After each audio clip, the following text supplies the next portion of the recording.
बारान ने मुझे जवाहिर के साथ देख लिया है रिवा। ये तो होना था एक दिन। शक हुआ क्या उसे? यानी आप दोनों पुराने शराकतदार हैं, वो जान गया? उसने हमें आपस में लड़ते हुए देखा है। बारान एक ज़हीन आदमी है, वो उसे हरगिज नहीं छोड़ेगा। जवाहिर की हकीकत सामने आने से पहले कुछ करना होगा। अगर वो सच्चाई जान गया तो फिर वो आग भड़केगी जो हम सबको जलाकर राख कर देगी। ऐसा नहीं होने दूंगी मैं। वही करूंगी जो जरूरी है। सबिया साहिबा,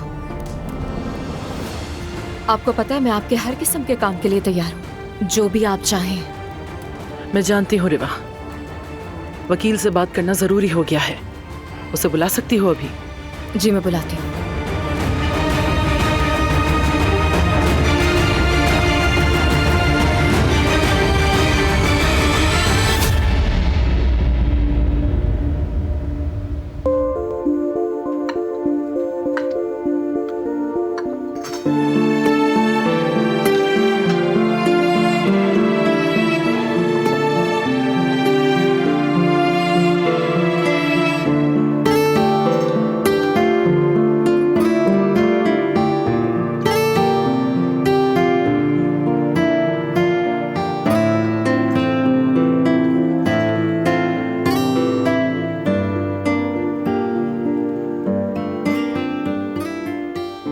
आजकल भूख थोड़ी ज्यादा लगने लगी है।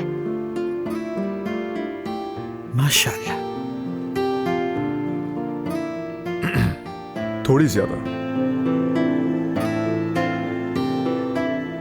बारान, ठीक है, कुछ नहीं कह रहा। हमारे लिए बहुत खुशी का मौका है कि आज ऐसे अच्छे दिन आप हमारे साथ हैं अहमद भाई। यादगार दिन है ये। आपका शुक्रिया कुदरत साहब। आपका मुझे दावत पे बुलाना बाइस फख्र है मेरे लिए। अल्लाह खुश रखे। दुआ है कि हमारी ये खुशियां हमेशा सलामत रहें। आमीन। आमीन इंशाअल्लाह। आमीन। बहुत जल्द हम ऐसी ही एक और पुरतकल्लुफ दावत का फिर से तमाम करेंगे इंशाअल्लाह। इंशाअल्लाह। और इससे भी ज्यादा मजेदार खानों के साथ, बल्कि और भी नए लोगों के साथ।